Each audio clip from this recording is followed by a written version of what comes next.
Araling Panlipunan 5, Term 1, Week 8. Ang paksa ng ating aralin sa araw na ito ay Pangkapaligiran at kalidad ng pamumuhay ng tao. Matatag Curriculum.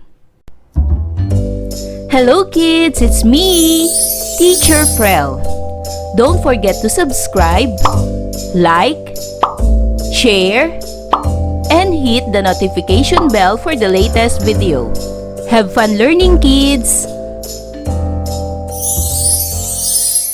Mga kasanayan at layuning pampagkatuto. Una, nasusuri ang mga sinaunang bayang Pilipino batay sa Organisasyong Panlipunan, Pang-ekonomiya at Pampolitika. Letter A, nasusuri ang kabuhayan ng sinaunang Pilipino. Pangalawa, napahahalagahan ang ginampanan ng kababaihan sa pagbuo ng kalinangan ng sinaunang Pilipino. Unang araw. Magkaroon muna tayo ng isang maikling balik-aral sa pamamagitan ng gawain bilang isa. Panuto, isulat sa tamang hugis ang mga produktong ikinakalakal ng ating mga ninuno noon. Meron tayong dalawang hugis. Ang unang hugis ay kalakalang panloob at ang pangalawang hugis ay kalakalang panlabas. Piliin ang mga salita na nasa gitna. Ang mga salitang ito ay iguguhit ninyo sa inyong sagutang papel. Unahin natin ang mga kalakalang panloob. Ang mga ito ay ang una, palay. Pangalawa, isda. Pangatlo, kopra. Pang-apat, niyog. At panglima, troso. Ang mga salita naman sa kalakalang panlabas ay una, kasangkapang gawa sa metal. Pangalawa, kristal. Pangatlo, timbangan. Pang-apat, tanso. At panglima, seramika. Karagdagang gawain, bato-bato pick, panlabas na kalakalan. Panuto, hango sa larong bato-bato pick, tukuyin kung sinong dayuhan ang nakaimpluwensya ng mga sumusunod. Sa hudyat ng guro, ipakita ng mag-aaral ang bato kung Chino, papel kung Arabe, gunting kung Indian. Una, pagkain ng siopaw at pansit. Anong lahi ang nakaimpluwensya ng mga pagkaing ito? Tama! Ang ating sagot ay bato, Chino. Pangalawa, pagsuot ng sarong at putong. Anong lahi ang nakaimpluwensya ng mga ito? Tama, ang sagot ay gunting, Indian. Pangatlo, paggamit ng kalendaryo. Anong lahi ang nakaimpluwensya nito? Tama, ang sagot ay papel, Arabe. Pang-apat, paniniwala sa mga pamahiin. Anong lahi ang nakaimpluwensya nito? Tama, ang sagot ay gunting, Indian. At panglima, may dala ng seda at porselana. Anong lahi ang nakaimpluwensya nito? Tama, ang sagot ay bato, Chino. Para naman sa paglinang sa kahalagahan sa pagkatuto sa aralin, una, magbigay ng iba't ibang uri ng kabuhayan sa sinaunang lipunan. Narito ang aking halimbawang sagot. Ang iba't ibang uri ng kabuhayan sa sinaunang lipunan ay ang pagsasaka, pangingisda, pangangaso, paghahayupan, paghahabi, paggawa ng palayok, at pakikipagkalakalan. Pangalawa, ano-anong mahalagang gampanin ang ginampanan ng mga kababaihan sa sinaunang lipunan? Tama, ang mga kababaihan ay nangasiwa sa tahanan, nag-alaga ng mga anak, tumulong sa pagsasaka at pangangalakal, naghabi ng tela at sa ilang pamayanan ay naging pinuno, manggagamot o babaylan. Pangatlo, paano mo pahahalagahan ang ginampanan ng mga kababaihan sa sinaunang lipunan? Pahalagahan sila sa pamamagitan ng paggalang sa kanilang mga naging ambag, pagkilala sa kanilang kakayahan, at pagbibigay ng pantay na pagtingin at pagkakataon sa mga kababaihan sa lipunan. Gawin naman natin ang gawain bilang dalawa. Buuin mo ako. Panuto, punan ang kahon ng nawawalang letra upang mabuo ang hinihinging salita sa bawat bilang. Una, tawag sa sistema ng pagpapalitan ng produkto. Buuin ang kahon ng tamang letra. Magaling! Ang mga nawawalang letra ay A, T, R. Kaya ang nabuong salita ay barter. Ang barter ay tawag sa sistema ng pagpapalitan ng produkto. Pangalawa, malimit ito ngayong mangyari sa kabundukan at nagiging sanhi ng malawakang pagputol at pagsunog ng mga punong kahoy sa kagubatan. Anong salita ito? Isulat ang mga nawawalang titik upang mabuo ang salitang ito. Ang mga nawawalang letra ay L, A, D, U. Anong nabuong salita? Tama! Ang nabuong salita ay slash and burn.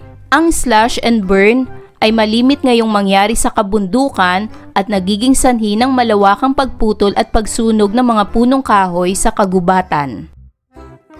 Pangatlo, gumagamit ng habihang gawa sa kahoy sa paghabi ng tela gamit ang sinamay mula sa abaka. Anong salita ito? Kumpletuhin ang salitang ito ng mga nawawalang letra.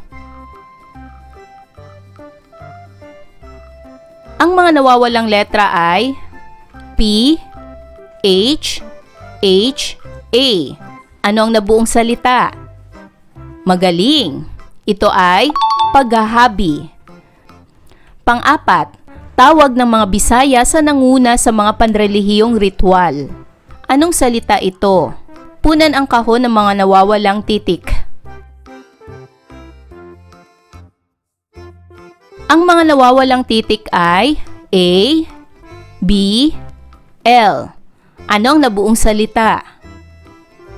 Tama, ito ay babaylan. Ang babaylan ay nanguna sa mga panrelihiyong ritual. At panglima, tawag naman ng mga Tagalog sa nanguna sa mga panrelihiyong ritual. Anong salita ito? Kumpletuhin ang salitang ito ng mga nawawalang letra. Ang mga nawawalang letra ay K, A, O, A. Ano ang nabuong salita? Magaling! Ang nabuong salita ay Katalonan. Ikalawang araw. Konsepto bilang isa, kabuhayan ng mga sinaunang Pilipino. Ang pagsasaka ay isa sa mga pangunahing ikinabubuhay ng ating mga ninuno bago pa man dumating ang mga Espanyol. Ang pangunahing itinatanim noon ay palay, mais, niyog, tubo, at saging. May dalawang sistema ng pagsasaka noon. Ito ang paglilinang at pagkakaingin. Sa sistema ng paglilinang ay binubungkal ng mga magsasaka ang mga lupa sa pamamagitan ng kanilang kamay o matitigas na bagay upang ito ay matamnan. Ang pagkakaingin o slash and burn naman ay ginagawa sa pamamagitan ng pagputol at pagsunog ng mga puno sa gubat upang muling matamnan ng bagong pananim. Ang ating bansa ay napapaligiran din ng mga anyong tubig, kaya't hindi katakatakang ang pangingisda ay isa rin sa mga ikinabubuhay ng mga Pilipino noon. Nanguhuli sila ng mga yamang dagat sa pamamagitan ng baklad, sibat at bingwit. Hanap buhay din nila ang manisid ng mga perlas, korales at kabibe na kanilang ipinagbibili sa mga mangangalakal. Ang pangangaso sa kagubatan ay ikinabubuhay rin ng mga Pilipino noon. Nanghuhuli sila ng maiilap na hayop gaya ng usa, baboy ramo at iba't ibang uri ng ibon gamit ang pana, sibat, punyal at bitag. Mayroon na rin silang kaalaman sa paggawa ng mga sasakyang pantubig na yari sa matitibay na kahoy sa kagubatan na ginagamit naman nila sa pakikipagkalakalan at pakikidigma. Marunong ding magmina ang ating mga ninuno. Nakakapagmina sila ng ginto, pilak, tanso at iba pang uri ng mineral. Ang mga ito ay ipinapalit nila sa mga dayuhang mangangalakal at ginagawang palamuti at alahas. Sa Visayas, halimbawa, isinasagawa ang placer mining o pagmimina sa batis gamit ang kahoy na kawali at kahoy na batya. Mayroon na ring industriyang pantahanan noon. May kaalaman na sila sa paggawa ng palayok, banga at iba pang kagamitang pantahanan. Marunong na rin silang gumawa ng alak at suka mula sa katas ng nyog at tubo. Naghahabi na rin sila ng mga tela at basket na yari sa abaka na may iba't ibang disenyo. Ang mga sobra sa pangangailangan ng barangay ay natututunan nilang ipalit para sa ibang produkto. Unang isinagawa ang pakikipagkalakalan sa pagitan ng iba't ibang barangay. Ang pagpapalitan ng produkto ay tinatawag na sistemang barter. Lumago ang pakikipagkalakalan ng mga sinaunang Pilipino. Nakipagkalakalan na sila sa mga taga-India, Indonesia, China at sa mga Arab. Naging mahaba ang kasaysayan ng pakikipagkalakalan ng mga Pilipino. Nangangahulugan lamang ito ng magandang ugnayan at dahil sa taglay na katangian ng mga Pilipino na pagiging matapat at mapagkakatiwalaan. Ngayon naman ay gawin natin ang gawain bilang 3. Kabuhayan natin. Panuto, gumawa sa inyong papel ng talahanayan katulad ng makikita sa ibaba. Isulat ang mga kabuhayan ng mga sinaunang Pilipino, mga pamamaraan at kagamitan at mga produkto o gawang yari sa partikular na kabuhayan. Sa unang column, isulat ninyo ang kanilang kabuhayan, halimbawa, pagmimina o placer mining. Sa pangalawang column, isulat naman ang pamamaraan, teknolohiya at kagamitan, halimbawa, pagmimina sa batis gamit ang kahoy na kawali at kahoy na batya. At sa pangatlong column, isulat naman ang produkto at gawang yari. Halimbawa, ginto o makagawa ng mga kagamitan na yari sa ginto. Narito ang mga posibleng kasagutan. Una, ang kabuhayan ay pagsasaka. Ang pamamaraan ay paglilinang at pagkakaingin. Ang kanilang produkto ay palay, mais, niyog, tubo, saging at iba pa. Pangalawang kabuhayan ay pangingisda. Pamamaraan, gumagamit sila ng baklad, sibat at bingwit. Sumisisid din sila. Produkto, perlas, korales, kabibe at mga isda. Pangatlo, pangangaso. Pamamaraan, gumagamit sila ng pana, sibat, punyal at bitag. Produkto, usa, baboy ramo at iba pang uri ng ibon. Pang-apat, pakikipagkalakalan. Pamamaraan, pagpapalitan ng produkto sa mga dayuhan sa sistemang barter. Produkto, palay, isda, kopra, torso, niyog at ginto. Panglima, industriyang pantahanan. Pamamaraan, paggawa ng palayok, paghahabi ng tela at paggawa ng basket na yari sa abaka. Produkto, palayok, banga, alak at suka na katas ng nyog at tubo. Tela at basket. Para naman sa gawain bilang 4, proud ako dito. Panuto, ipakita na ipinagmamalaki mo ang kabuhayan ng sinaunang Pilipino. Pumili ng isang gawain ayon sa iyong interes. Sundin ang pamantayan sa ibaba para sa gawaing ito. Una, bumuo ng isang poster na nagpapakita ng mga natatanging katangian at kabuhayan ng mga Pilipino noon gamit ang mga angkop na letra, larawan at kulay. Ibahagi ito sa klase. Pangalawa, bumuo ng tula na nagpapakita sa kahusayan at kasipagan ng ating mga ninuno sa kanilang mga hanap buhay. Bigkasin ito sa harap ng klase. At pangatlo, bumuo ng maikling pagtatanghal na nagtataglay ng angkop na dialogo at galaw tungkol sa kahalagahan ng kabuhayan na siyang ikinabubuhay ng mga Pilipino noon.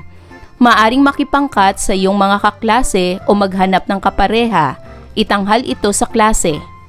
At narito ang pamantayan sa pagmamarka ng inyong ginawa.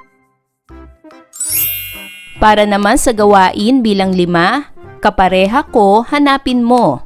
Panuto, pagtambali ng mga hanap buhay sa hanay A sa pamamaraan o kagamitan na ginagamit sa hanap buhay na makikita naman sa hanay B.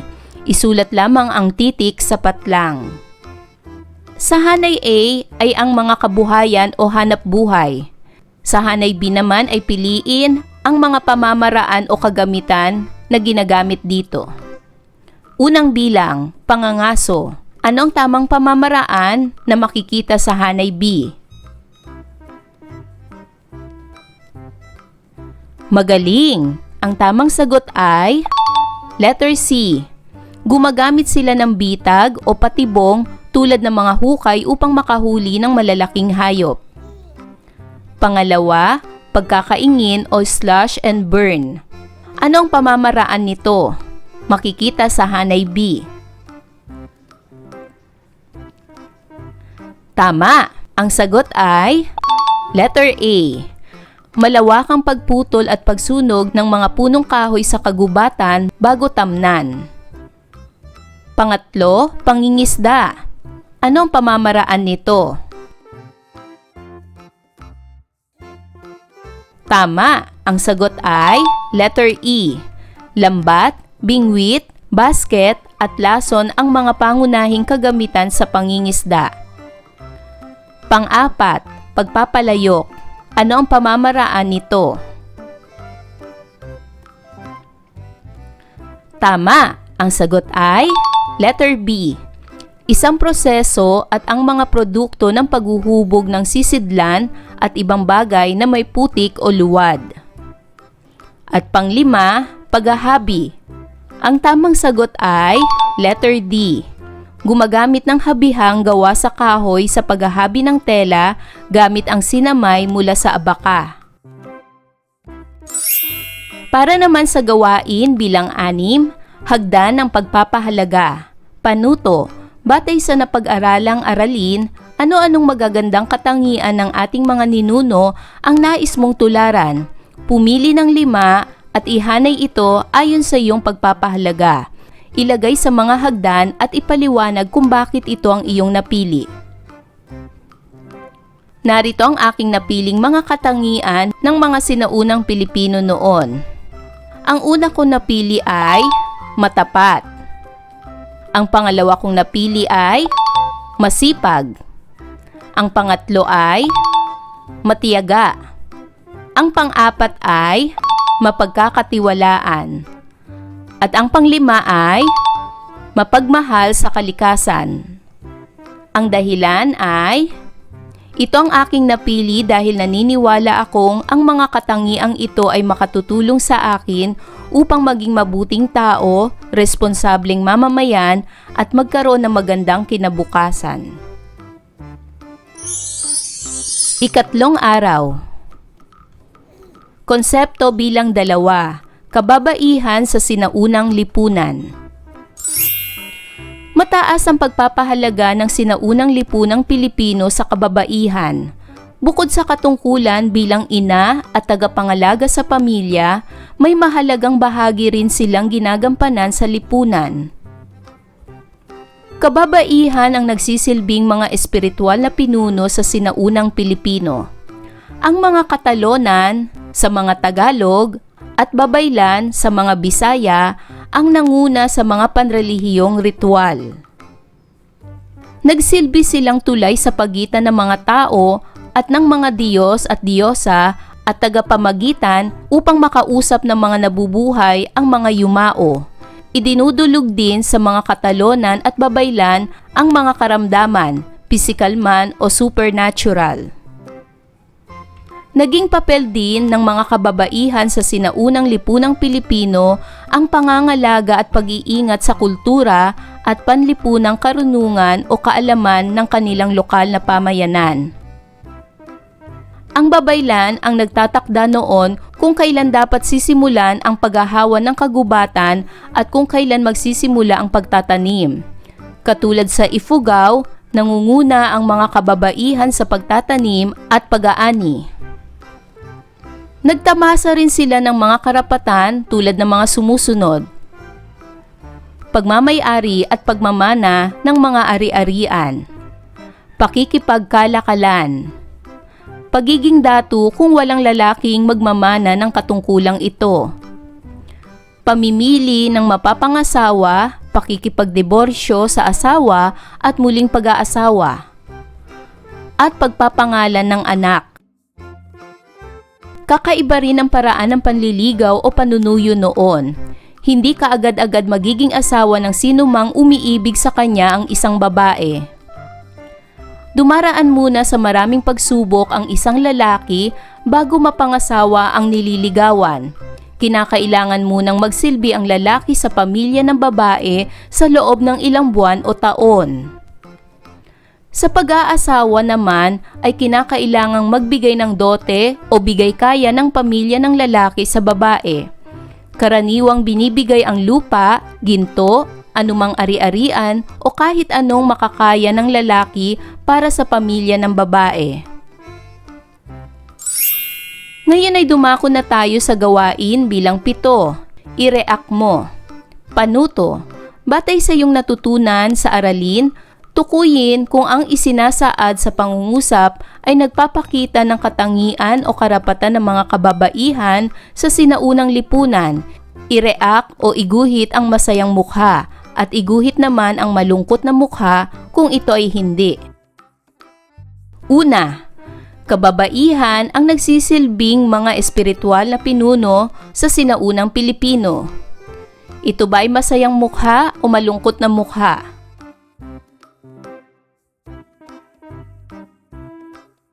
Tama, ito ay masayang mukha. Pangalawa, ang kababaihan ang nagsisilbing hukuman sa mga may sala. Ito ba ay masayang mukha o malungkot na mukha? Tama, ito ay malungkot na mukha. Ibig sabihin, mali. Pangatlo, naging papel din ng kababaihan sa sinaunang lipunang Pilipino ang pangangalaga at pag-iingat sa kultura. Ito ba ay masayang mukha o malungkot na mukha? Tama, ito ay masayang mukha. Pang-apat, kababaihan ang nagsilbing mga espiritual na pinuno sa sinaunang Pilipino. Ito ba ay masayang mukha o malungkot na mukha? Tama, ito ay masayang mukha. At panglima, pinangangasiwaan ng mga kababaihan ang mga mandirigmang nagtatanggol sa kanilang pamayanan. Ito ba ay masayang mukha o malungkot na mukha? Tama, ito ay malungkot na mukha. Ibig sabihin, mali ang pahayag. Para naman sa gawain bilang 8, double bubble. Panuto. Gamit ang double bubble diagram, isulat ang mga pagkakaiba at pagkakatulad ng mga kababaihan noon at ngayon. Katangian ng mga kababaihan noon at ngayon. Narito ang aking mga halimbawang sagot. Noon, sila ay tagapangalaga ng pamilya. Sila ay espiritual na pinuno at sila ang tagapangalaga sa kultura. Ngayon, nagtatrabaho sila para sa pamilya, tumutulong sa kaniyang asawa, at nag-aalaga rin sa mga anak. Ang mga kababaihan noon at ngayon ay may pagkakatulad din dahil pareho silang may karapatan at binibigyang halaga noon at ngayon. Para naman sa gawain bilang siyam, pag-usapan natin, think, pair, share, panuto, humanap ng kapareha at sagutan ang mga sumusunod na katanungan. Una, ilarawan ang katangian ng kababaihan sa lipunan noon. Isa-isahin ang mga tungkulin at gawaing kanilang dapat at kayang gawin. Narito ang halimbawang sagot. Ang mga kababaihan noon ay iginagalang, matalino at may mahalagang papel sa lipunan. Sila ay naging ina at tagapangalaga ng pamilya, espiritual na pinuno, gaya ng katalonan o babaylan, tagapag-ingat ng kultura at kaalaman, tumutulong sa pagtatanim at pag-aani, at maaari ring maging dato kung walang lalaking tagapagmana. Pangalawa, sang-ayon ka bang dapat paglingkuran muna ang pamilya ng babae bago sila magpakasal ng lalaking iniibig? Bakit? Narito ang aking halimbawang sagot. Oo, dahil ipinakikita nito ang paggalang, pagiging responsable at kahandahan ng lalaki na alagaan at mahalin ng babaeng kanyang iniirog at ang kanyang pamilya. Pangatlo, masasabi mo bang mataas pa rin ang katayuan at iginagalang pa rin ang kababaihan sa kasalukuyan? Bakit? Narito ang aking halimbawang sagot. Oo, dahil ang mga kababaihan ngayon ay may pantay na karapatan sa edukasyon, trabaho at pamumuno. Marami rin ang gumagalang at kumikilala sa kanilang kakayahan. Pang-apat, sa mga natalakay, alin ang mas gusto mo? Ang mga dating pagpapahalaga sa mga kababaihan o iyong sa kasalukuyan? Narito ang aking halimbawang sagot. Mas gusto ko ang mga pagpapahalaga sa kasalukuyan dahil mas maraming pagkakataon ang mga kababaihan na makapag-aral, makapagtrabaho at maipakita ang kanilang kakayahan habang patuloy na iginagalang ang kanilang mga karapatan. Para naman sa gawain bilang 10, para sa letter A, panuto, isa-isahin ang kabuhayan ng ating ninuno sa sinaunang lipunan. Narito ang tamang sagot. Ang mga kabuhayan ng ating mga ninuno sa sinaunang lipunan ay pagsasaka, pangingisda, pangangaso, pakikipagkalakalan, at pagmimina. Para naman sa letter B, panuto, itaas ang isang kamay kung tama ang pahayag at 2 kamay naman kung mali. Una, ang ama ang may karapatang pumili ng pangalan ng anak noon pa mang unang panahon. 1 kamay o 2 kamay? Magaling! 1 kamay. Ibig sabihin, tama ang pahayag. Pangalawa, ang kalalakihan ay nauunang maglakad kaysa sa kababaihan bilang pagbibigay galang lalo na sa ama ng tahanan. 1 kamay o 2 kamay? Magaling! 1 kamay. Tama ang pahayag. Pangatlo, ang katayuan ng babaeng Pilipino noong unang panahon ay tunay na mataas. 1 kamay o 2 kamay? Magaling! 2 kamay. Pang-apat, sa pag-aasawa, kinakailangang magbigay ng dote o bigay kaya ng pamilya ng lalaki sa babae. 1 kamay o 2 kamay? Tama! 1 kamay. At panglima, ang panliligaw ngayon ay mas mahirap sa panliligaw noon. Isang kamay o dalawang kamay? Tama, ang sagot ay dalawang kamay. Ibig sabihin, mali, dahil mas mahirap noon ang panliligaw. Para naman sa pagninilay sa pagkatuto, pag-isipan ang iyong natutunan sa araling ito at tapusin ang mga pahayag sa ibaba. Ang kabuhayan at hanap buhay ng ating mga ninuno ay may kaugnayan sa tapusin ito. Natutunan ko na ang mga kababaihan noon ay ika-4 na araw. Para sa ating pagsusulit, letter A, piliin sa hanay B ang tinutukoy sa hanay A. Isulat sapat lang ang titik ng iyong sagot. Una, paraan ng pakikipagkalakalan. Anong hanap buhay ito?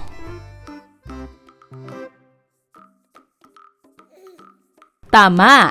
Ang sagot ay letter D, barter. Pangalawa, paraan ng pagsasaka kung saan ang mga puno ay sinusunog upang pagtaniman. Anong hanap buhay ito? Tama. Ang sagot ay letter A, pagkakaingin. Pangatlo, sistema ng pagsasaka sa pamamagitan ng pag-aararo. Anong kabuhayan ito? Tama, ito ay letter E, paglilinang. Pang-apat, gumagamit ng sibat, pana at patibong sa paghuli ng hayop. Anong hanap buhay ito? Tama, ito ay letter B, pangangaso. At panglima, gumagamit ng backloom weaving. Anong hanap buhay ito? Tama, ang sagot ay letter C, paghahabi. Lagyan ng check ang mga kaugaliang ipinakita sa kababaihan noon at X kung hindi. Una, harana. Ito ba ay check o X? Tama, ito ay check. Pangalawa, paninilbihan ng lalaki bago ikasal. Ito ba ay check o X? Tama, ito ay check. Pangatlo, pagbibigay kaya o dote. Ito ba ay check o X? Tama, ito ay check. Pang-apat, isinasangguni ng ina ang mga dapat gawin ng mga miyembro ng pamilya. Ito ba ay check o X? Tama, ito ay X. At panglima, babae ang nag-iingat ng yaman ng pamilya. Ito ba ay check o X?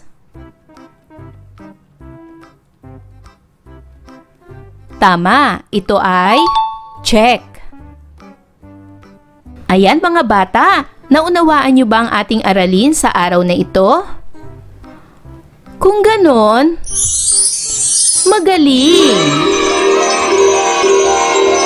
Mga bata, sana'y marami kayo natutunan sa ating aralin. Hanggang sa susunod na video lesson, paalam! Thank you for watching!